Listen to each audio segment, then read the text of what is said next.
It has been so long since I've posted last on this channel, and I apologize for that. I did not intend for my break to be so prolonged. That's how it ended up being. Anyway, I am back today with another video. I was trying to figure out what I would make my video about today. I wanted to get back to posting on the channel.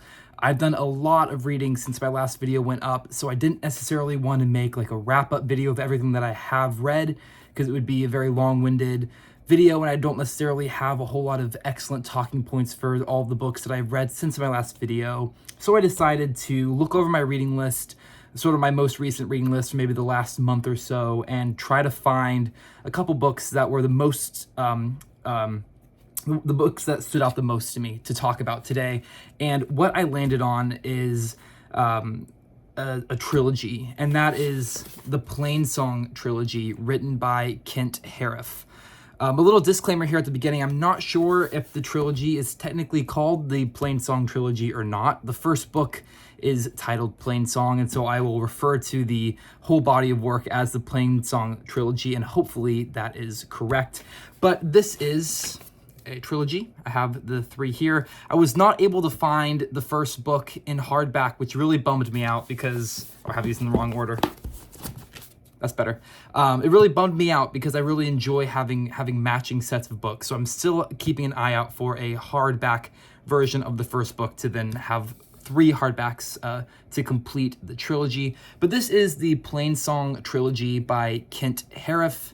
The books go in the order of Plainsong being book number 1, Eventide being book number 2, and book number 3 being Benediction. These are some excellent titles. I absolutely love sort of the simplicity, single word title theme on all of those.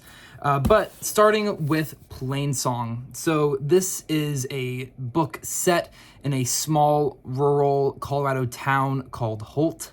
What I'm assuming is the late 80s, maybe early 90s. We don't really get any clear indications of the time period, so I'm just assuming it's the time period around the time that Kent Haruf would have been writing this book, and I believe this one was published in the late 1990s, maybe even 1999. But this is a story of the community of this town of Holt, Colorado, and we get little snapshots of different characters' lives, different inhabitants of this town's lives, and sort of how they interweave and affect each other. We primarily have, I believe it's 4 storylines of characters that we follow. The first character that we are introduced to and who we have throughout the entire story is a man named Tom Guthrie. He is a teacher at the local high school, and his life is sort of falling apart, and he is trying to piece it back together. We then get the story of his 2 sons, Ike and Bobby. We get the story of a young girl named Victoria Rubidoux, and then we have 2 older characters, 2 old brothers who live sort of outside of town, referred to as the McFerrin brothers.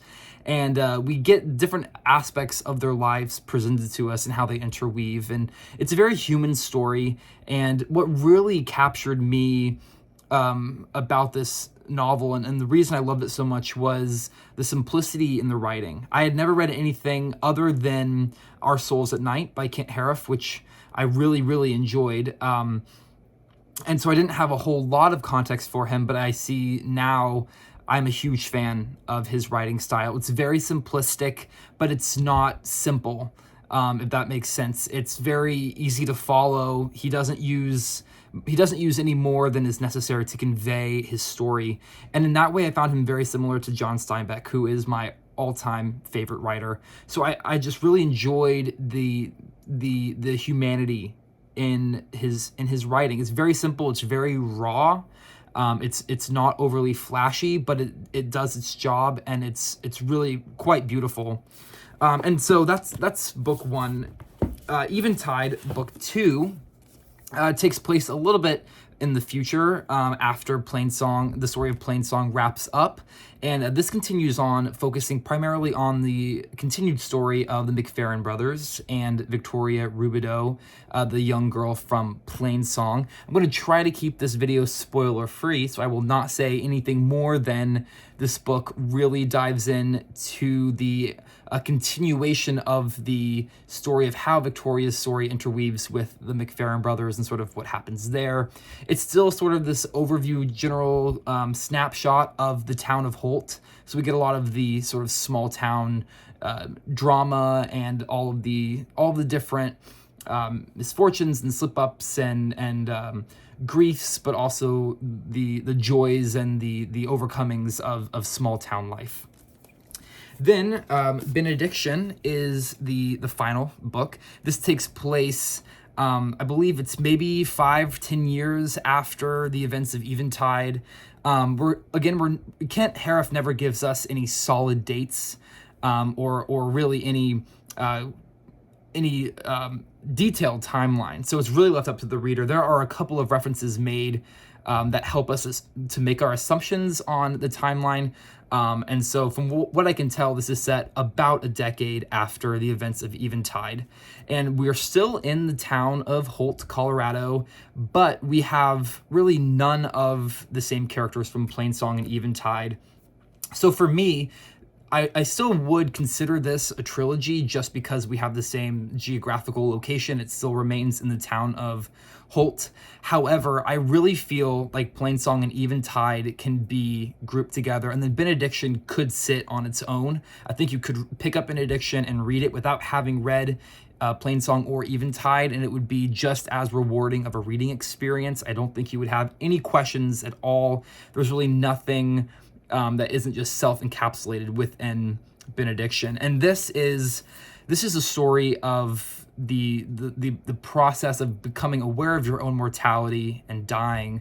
Our main character is Dad Lewis. He is an older man, I believe, in his late 60s, early 70s, who is diagnosed with, I believe it was lung cancer. And he's told that he is going to die at the end of the summer, which gives him, I believe it's just a couple of months left to live. And so this is the story of him coming to terms with his own mortality, and then also trying to tie up all of any of the, again, I'm trying not to spoil, any of the possible loose ends from his life. And then sort of the impact that this diagnosis has on both him in terms of him facing his own death, but also the impact that it takes on his wife, on his daughter, on his other children, and on sort of the community as a whole, as he was a very revered member of that community. So that's really all I want to say on Benediction. I'm trying not to spoil any of these because I knew absolutely nothing about them going into the reading experience, and I think that was a major plus because I didn't know really even the basic synopsis. I didn't even read the summaries on the books. I read a small little snippet about Plainsong that made it sound intriguing to me, and so I just dived right in and I didn't do any further research, and I think that is what made the reading experience so fantastic and enjoyable for me. So I want to not spoil it in turn for you. I would highly recommend these. If you are a fan of John Steinbeck, as I am, you will definitely love these. But if you are also just a fan of sort of fiction that really focuses on human stories, it's not super fast-paced, but it's very detailed, it's very real, and it feels very familiar even while being new. So this is just some of my thoughts on the Plainsong Trilogy by Kent Haruf. Thank you so much for watching. I hope you enjoyed. Feel free to leave a comment down below if you would like, and I will see you in the next video. Bye for now, and happy reading.